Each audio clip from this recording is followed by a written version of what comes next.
Hello दोस्तों, स्वागत है आप सबका आपके अपने चैनल मैथ सर में। तो कैसे हैं आप सब।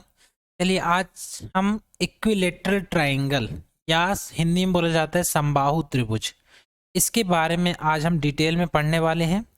इससे रिलेटेड सभी तरह के जो कॉन्सेप्ट होते हैं आज वो हम देखेंगे, और इससे कौन से तरह के फॉर्मूले बनते हैं वो भी आज हम देखने वाले हैं।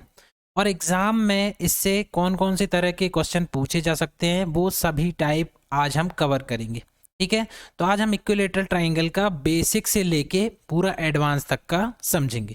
ठीक है, चलिए स्टार्ट करते हैं। तो ये है हमारे पास इक्विलेटरल ट्रायंगल या हिंदी में बोलते हैं समबाहु त्रिभुज। ठीक है, यहाँ सम का मतलब क्या होता है? इक्वल। ठीक, और बाहु मतलब होता है भुजा या साइड। ठीक है, मतलब इक्वल साइड वाला ट्रायंगल या समान भुजाओं वाला त्रिभुज। ठीक है, तो नाम से समझ में आ रहा है समबाहु त्रिभुज क्या होता है? ऐसा ट्रायंगल जिसकी भुजाएं क्या होती हैं? इक्वल होती हैं। यहाँ पर आप देख रहे हो ए बी सी एक ट्रायंगल है जिसमें इसकी तीनों जो साइड होती हैं वो क्या होती हैं? इक्वल होती हैं। ठीक है, तो यहाँ पर मैंने ए ले लिया है, तीनों साइड की वैल्यू क्या है? ए। अब तीनों भुजाएं बराबर हैं तो इसके जो एंगल होते हैं, इसकी एक खास बात और क्या होती है कि इसके तीनों जो एंगल होते हैं वो इक्वल होते हैं। मतलब तीनों जो एंगल होते हैं वो 60 डिग्री के होते हैं। ठीक है, टोटल ट्राइंगल कितने डिग्री का होता है? 180 डिग्री। तो तीनों एंगल बराबर होंगे क्योंकि तीनों भुजाएं बराबर हैं, इसलिए तीनों कोण भी बराबर होते हैं।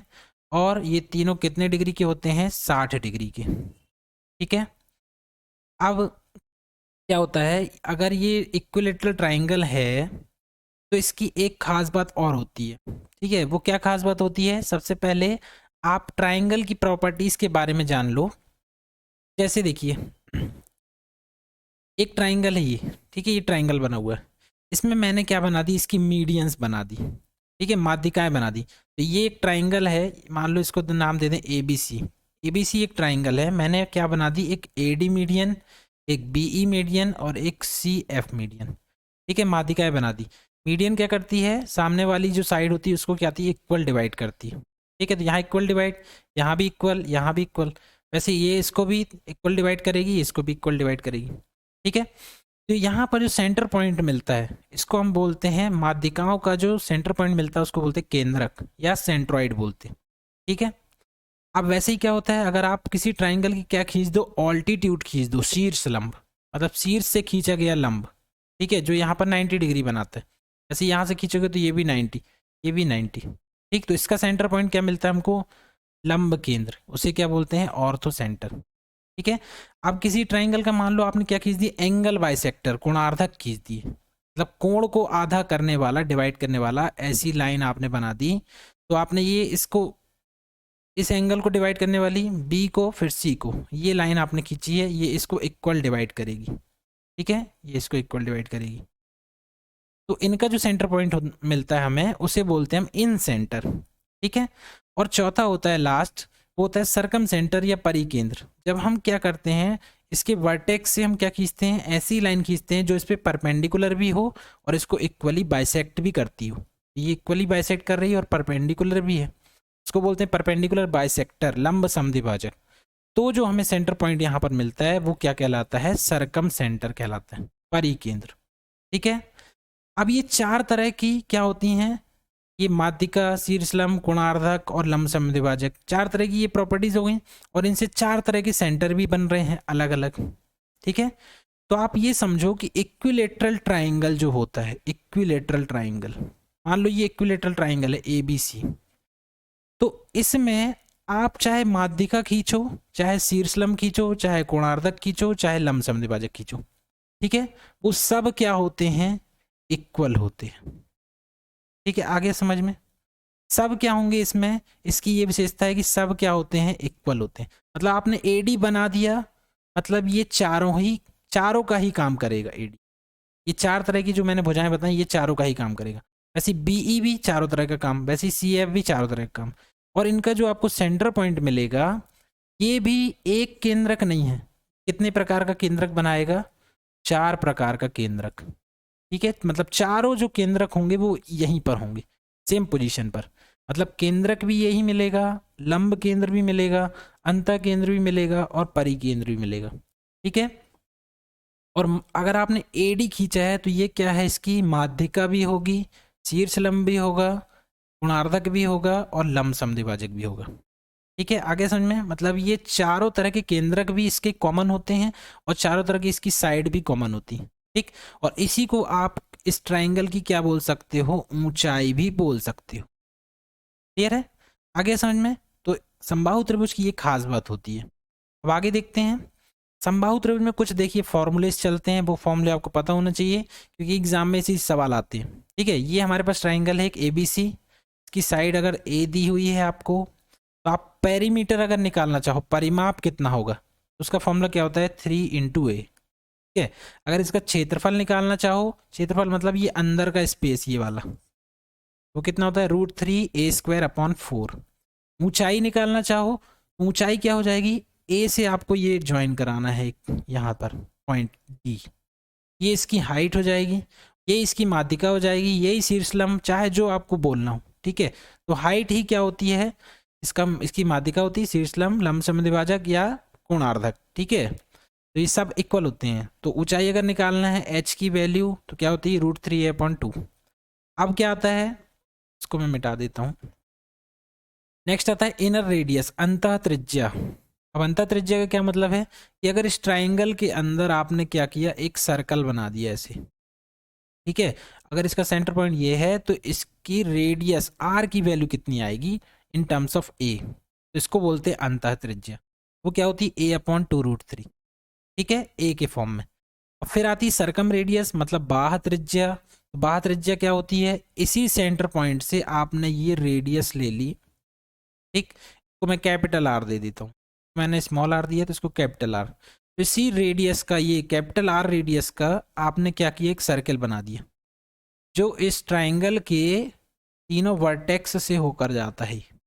ये कैपिटल R की वैल्यू को ही हम बोलते हैं बाह्य त्रिज्या, और वो कितनी होती है a/√3।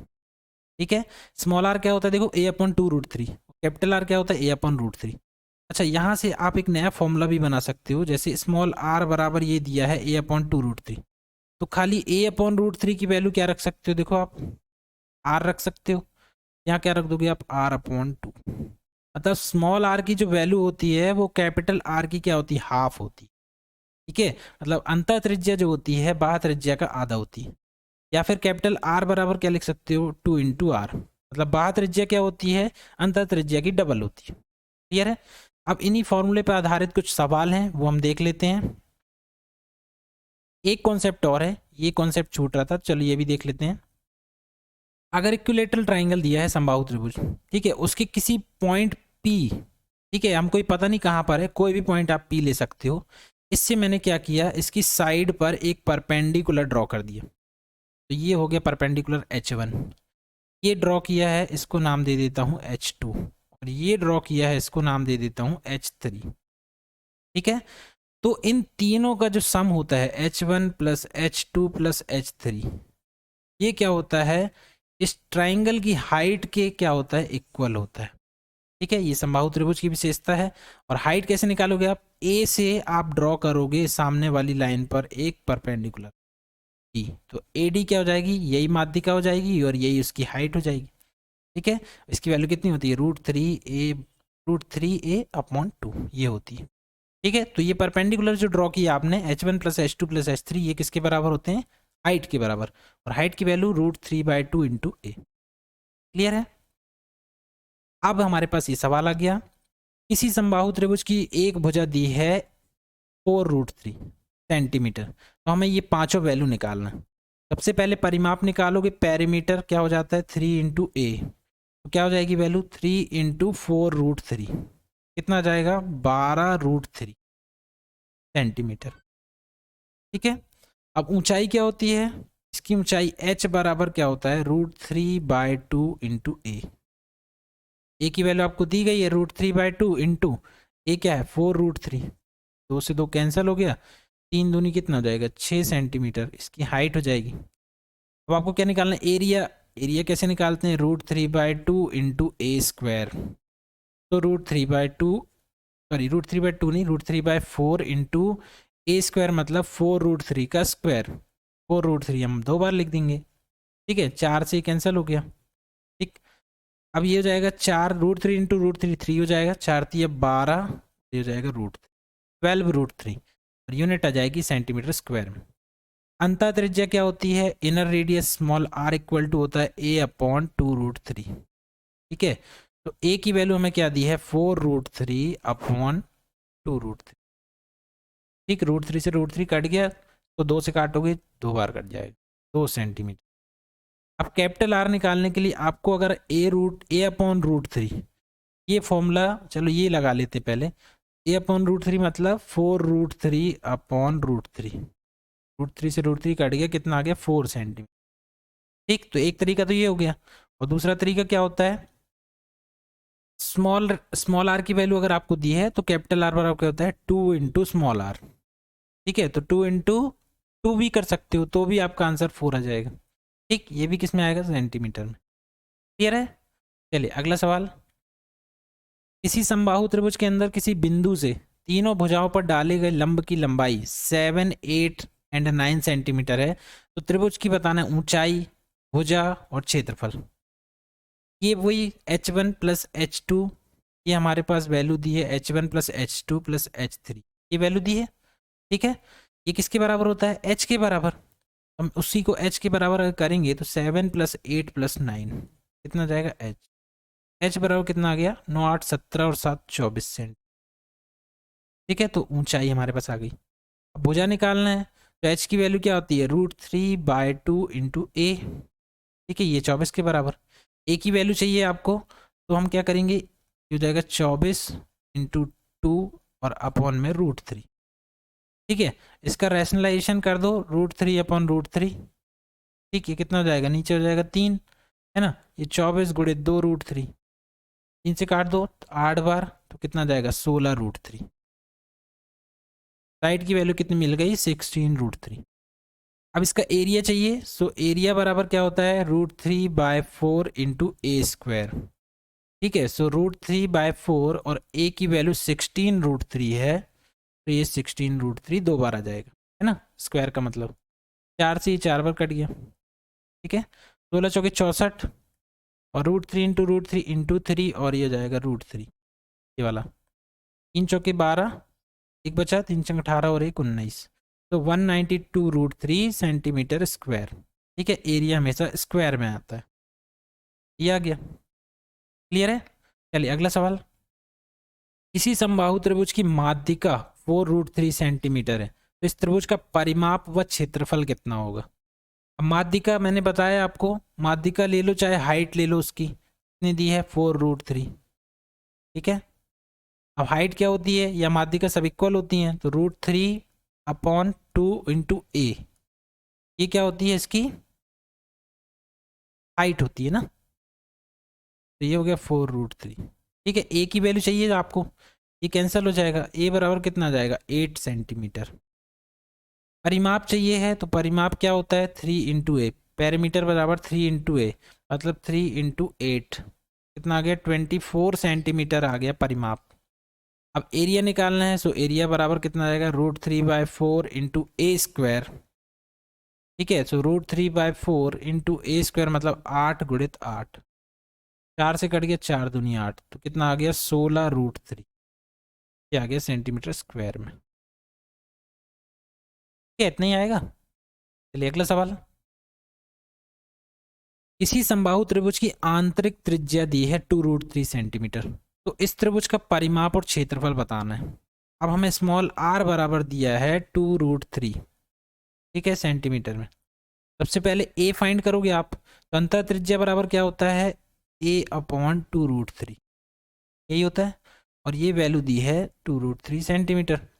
इसको यहाँ लेके जाओगे तो a बराबर क्या आ जाएगा, 2√3 इंटू 2√3, 2 में 2 का मल्टीप्लाइड 4 और √3 में √3 का तो 3, सो a बराबर क्या आ गया, 12 सेंटीमीटर। ठीक है, अब पैरामीटर निकालना बहुत आसान है, 3 इंटू ए मतलब 12 इंटू 3 करोगे तो कितना आ जाएगा, 36 सेंटीमीटर, ये पैरामीटर हो गया। ठीक है, अब एरिया निकालना है आपको, एरिया बराबर क्या हो जाएगा, √3/4 इंटू ए स्क्वायर, ए स्क्वायर मतलब 12 गुणित 12, 4 से कट गया 3 बार, कितना आ गया, 12 तिया 36√3 सेंटीमीटर स्क्वायर में आएगा ये। ठीक है, एरिया है। चलिए अगला सवाल। किसी समबाहु त्रिभुज की आंतरिक त्रिज्या 4 सेंटीमीटर है, तो उस त्रिभुज की परिवृत्त की त्रिज्या, एक स्मॉल आर बराबर दिया है 4 सेंटीमीटर, तो कैपिटल आर आप बहुत आसानी से निकाल सकते हो। कैसे, इसका डबल कर दो, 2 इंटू स्मॉल आर, कितना हो जाएगा 2 इंटू 4, मतलब कितना हो जाएगा 8। ठीक है, कैपिटल आर की वैल्यू मिल गई आपको। ठीक, बहुत आसान है। नहीं तो आप इसका फॉर्मूला भी लगा सकते हो, स्मॉल आर बराबर होता है 2√3 ए अपॉन 2√3 बराबर 4। तो ए की वैल्यू क्या मिल जाएगी आपको, 4 दूनी 8√3।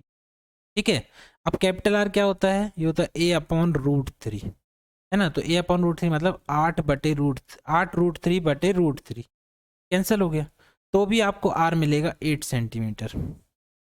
ठीक है, चाहे जो भी मेथड लगाओ आंसर सेम आएगा। इसी समबाहु त्रिभुज की परिवृत्त की त्रिज्या 16 सेंटीमीटर है, तो इस त्रिभुज त्रिभुज का की आंतरिक त्रिज्या होगी। ठीक है, अब परिवृत्त की त्रिज्या दी है कैपिटल आर बराबर 16 सेंटीमीटर, तो आप स्मॉल आर डायरेक्ट निकाल सकते हो, क्या होता है कैपिटल आर अपॉन 2, मतलब 16/2 कितना आ जाएगा 8 सेंटीमीटर। फॉर्मूले से भी कर सकते हो, सेम आएगा। नेक्स्ट देखिए, किसी समबाहु त्रिभुज की परिवृत्त की त्रिज्या दी है 8√3 सेंटीमीटर, तो इस त्रिभुज का आंतरिक वृत्त का क्षेत्रफल कितना होगा। अब कैपिटल आर बराबर आपको दिया है 8√3 सेंटीमीटर। ठीक है, परिवृत्त की त्रिज्या दी है लेकिन आंतरिक वृत्त का क्षेत्रफल पूछ रहा है। सबसे पहले आंतरिक वृत्त की त्रिज्या पता होना चाहिए, वो कैसे निकालोगे आप, स्मॉल आर बराबर कैपिटल आर अपॉन 2। ठीक है, कितना आएगा 8√3/2, 2 से कट गया 4 बार, स्मॉल आर बराबर कितना आ गया 4√3 सेंटीमीटर। ठीक है, ये मिल गया हमको। अब स्मॉल आर मिल गया, इसका अगर एरिया निकालना है, एरिया अगर हम A1 ले लें तो क्या हो जाएगा πr²। यस, वृत्त का क्षेत्रफल यही होता है, कितना आ जाएगा ये पाई इंटू, पाई की वैल्यू आप रख भी सकते हो नहीं भी रख सकते हो, 4√3 इंटू 4√3। ठीक, 4 चौको 16 और 3 का मल्टीप्लाई 16 तिया 48, तो ये आ जाएगा 48 पाई सेंटीमीटर स्क्वायर। ये जो ट्राइंगल के अंदर जो छोटा वाला सर्किल आप बनाओगे उसका क्षेत्रफल अगर पूछे तो कितना आएगा 48 पाई सेंटीमीटर स्क्वायर। क्लियर है, आगे समझ में। तो ये था इक्विलेटरल ट्राइंगल के बारे में, बेसिक से लेके हाई लेवल तक का जो भी आपको कॉन्सेप्ट पूछा जा सकता है वो मैंने बता दिया। ठीक है, पर आपको लग रहा है कि कहीं पर कोई डाउट है तो आप कमेंट करके मुझे ज़रूर बताएं। तो thanks for watching, for more update please like share and subscribe.